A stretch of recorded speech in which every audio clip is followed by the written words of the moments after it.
झाली होती हायकोर्टच्या एक्झाममध्ये, जिथं माऊस काम करत नव्हते, कीबोर्ड काम नव्हते करत. त्याच्यानंतर इथं जे स्टुडंट्स आंदोलनाला बसले होते, त्या आंदोलनाचं सगळ्यात पहिलं मोठं यश तर हे आहे की कोर्टाने त्याची दखल घेतलेली आहे आणि कोर्टाने म्हणले जिथे जिथे हे सगळं प्रकार घडलाय तिथं ते एक्झामाइन करतील ते गोष्टी आणि त्यानंतर जे काही कारवाई करावं लागेल ती करतील ते. आणि त्याच्यानंतर आता सगळ्या स्टुडंट्सने मिळून असं ठरवलेलं आहे की 1 आठवडा देत आहेत रिक्वेस्ट अल्टिमेटम.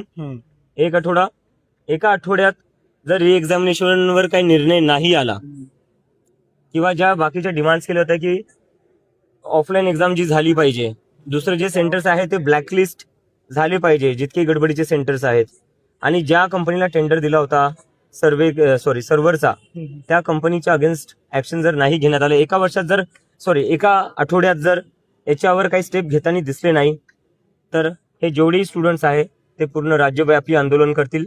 आणि पुढचा 1 आठवडा आहे, कोर्टांनी याच्यावर दखल घ्यावी आणि स्टुडंट्सचा जो विश्वास कुठे ना कुठे हरवतोय, संस्थेवरनं असो, परीक्षा प्रणालीवरनं असो, त्याला तो विश्वास वापस जिंकण्यासाठी स्टेप्स घ्याव्यात.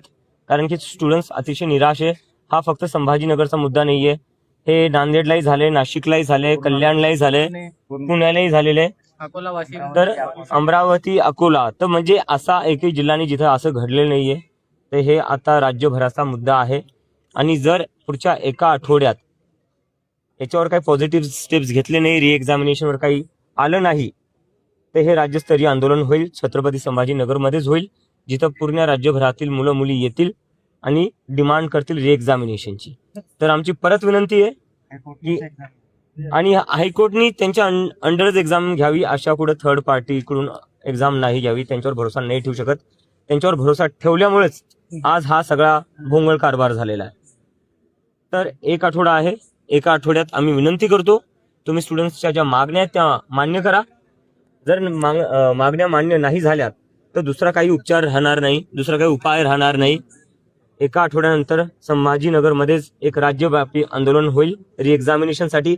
आणि त्याच्यासोबतच जी काही शिक्षा प्रणाली आहे, ऑनलाईनच्या ज्या गडबडी आहेत, मग हा मुद्दा त्याच्यापेक्षाही मोठा म्हणून फक्त एका परीक्षेपुरता मुद्दा राहणार नाही.